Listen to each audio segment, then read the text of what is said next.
एक छोटे से दूर दराज गांव में अहमद नाम का एक गरीब मगर निहायत नेक दिल और समझदार बच्चा रहता था। उसके कपड़े सादा थे, घर छोटा था, मगर उसकी सोच बहुत बड़ी थी।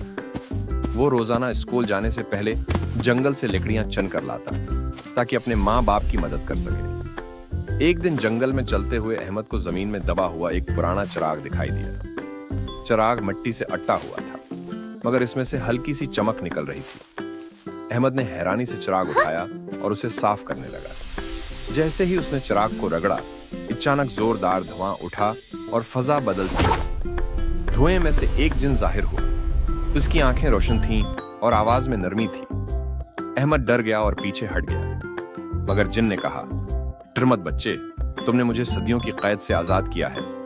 आज से मैं तुम्हारा मददगार हूं। ये जिन आम लोगों को नजर नहीं आता था, सिर्फ अहमद ही उसे देख सकता था और उससे बात कर सकता था। गांव के लोग अहमद को अकेला और खामोश बच्चा समझते थे, मगर हकीकत में वो कभी तन्हा नहीं था। जब भी अहमद किसी मुश्किल में पड़ता, जिन उसकी रहनुमाई करता। अगर स्कूल की फीस ना होती तो किसी न किसी तरह इंतजाम हो जाता। अगर कोई अहमद को तंग करता तो जिन उसे लड़ना नहीं सिखाता, बल्कि अक्ल से मसला हल करना सिखाता। जिन ने अहमद को यह सबक दिया कि ताकत से ज्यादा अहम सच्चाई और समझदारी है। कुछ अरसे बाद गांव में शदीद कहत आ गया। बारिश न हुई, खेत सूख गए और लोग भूख का शिकार होने लगे।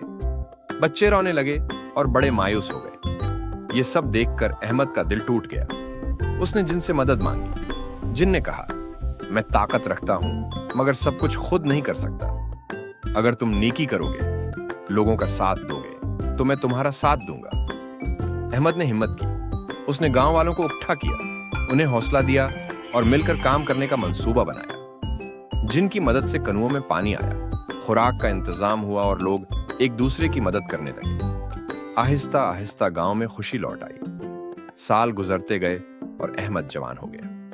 वो अब सिर्फ होशियार ही नहीं, बल्कि एक अच्छा रहनुमा भी बन चुका था। एक दिन जिन ने खामोशी से कहा, अब तुम इतने मजबूत हो चुके हो कि तुम्हें मेरी जरूरत नहीं रही। तुमने अक्ल, सब्र और नेकी सीख ली है। चिराग दोबारा खामोश हो गया, मगर अहमद के दिल में जिनकी सिखाई हुई बातें हमेशा के लिए नक्श हो गईं।